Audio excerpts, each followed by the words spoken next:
case briefs, and so much more. LSData's got what you're looking for. Martin-Marietta Corp. and Martin-Marietta Technical Services.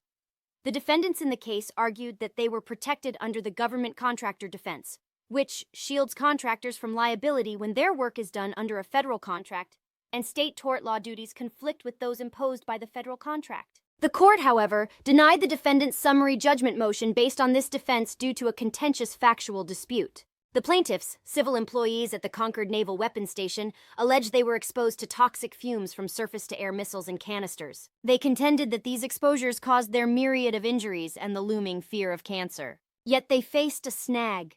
They couldn't establish a verifiable causal link between their injuries and cancer, a necessary prerequisite for claiming damages for fear of cancer in California courts.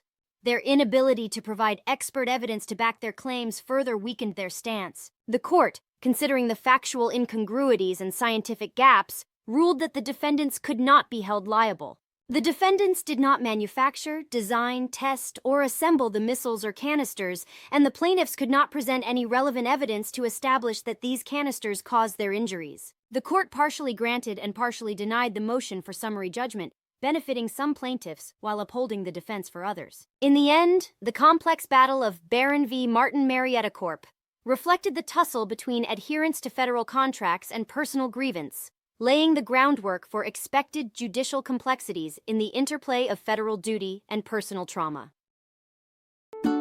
Case briefs, and so much more.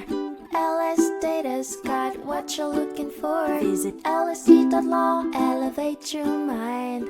Leave the stress of class.